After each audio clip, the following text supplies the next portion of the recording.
Do you feel like you're experiencing low traffic in your Etsy shop? Do you feel like your SEO is good, but you're still not seeing traffic on Etsy? Does this mean you should start paying for Etsy ads? No, it doesn't. Today, I'm going to bring you the most up-to-date traffic driving strategies, and these are strategies that not only got me to $1 million in profit within 5 years on Etsy, but they are also working for over 3,000 Etsy sellers today. Today, we're gonna dive into things like social media, like Facebook, Pinterest. We'll talk about email marketing and backlinks. We have talked about the Etsy algorithm, SEO components, your value proposition, visual merchandising, and more. But what if you dial in all of those things and you're still not getting that minimum of 20 visits per listing per day? This is where we need to put in a little sweat equity to get the wheels turning. Getting to that level of traffic, it's kind of like pushing a truck out of the mud. And once you've pushed it out, right, you start to create the momentum. And at that point, you just have momentum to maintain. And it can increase with a compounding effect. Now, maybe you're wondering, well, can I be successful on Etsy without social media and without external traffic? Well, yes, you can, but it will take way longer. But even if you just lock in 2 of these external traffic driving measures, you'd be much better off. So let's dive into these 4 ways to get extra traffic, and you can decide which ones ultimately fit your time, your energy, and your goals. Let's debunk this myth first. I heard Etsy doesn't want you to drive traffic with social media because it hurts your conversion rates and then you won't rank high.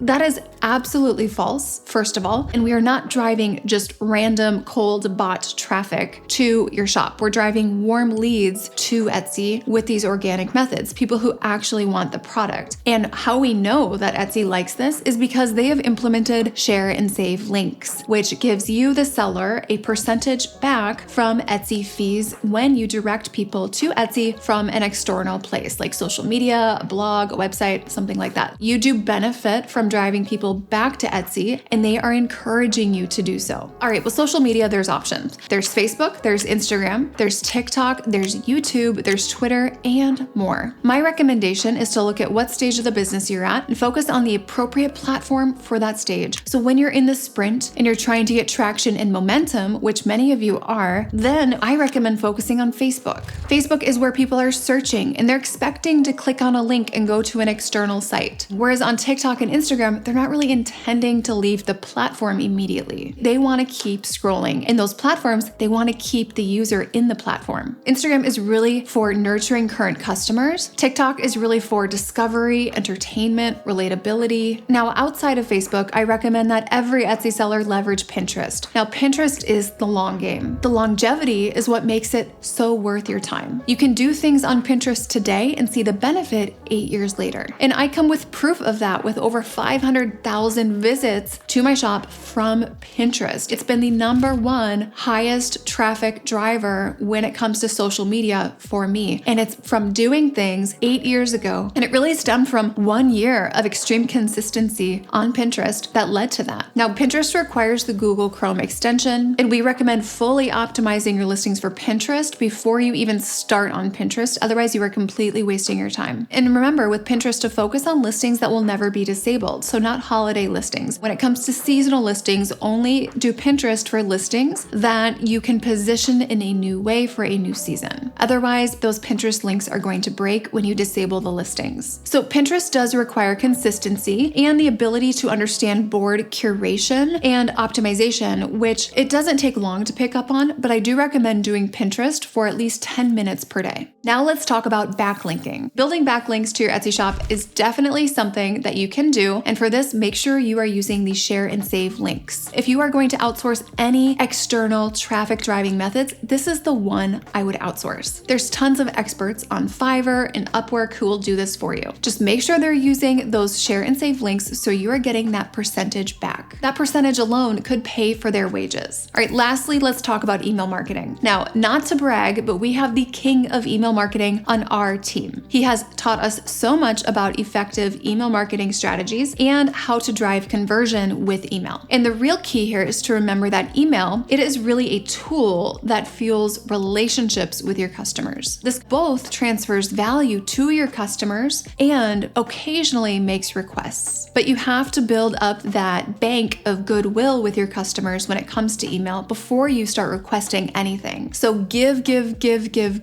before you ask anything from them. This could be, for example, providing value through education. It could be aspirational content for your email list, and that could be maybe 80% of the time. And then maybe 20% of the time you're offering them something. Now, for product-based businesses like Etsy, there's many ways you can do this. It could be sharing your brand story, how you've built your business. You could show how you use the product. You could show complementary products that would help them use that. You can share behind the scenes. You could provide solutions to parallel or complementary problems that your customer faces. And using a tool like Flowdesk can make email marketing very simple. Or you can hire an email marketing king like I did. So consistency in providing enough value frequently enough really matters. And if you can't do either of those things, then it could really hurt your brand more than it helps it. And again, with email marketing, make sure you are using all of those share and save links. So these are 4 of the best ways today to drive external traffic to Etsy. And if you are confused or if you're wondering, what's best for me, reach out. We are happy to take a look at your shop and we can provide guidance on what 2 ways we think would be best for your specific shop at the stage of the business you're at. If you want to have a conversation with us, schedule a free call with the link below and we will actually go into your shop and talk things through with you. If you like the video, please subscribe and we will see you in the next one.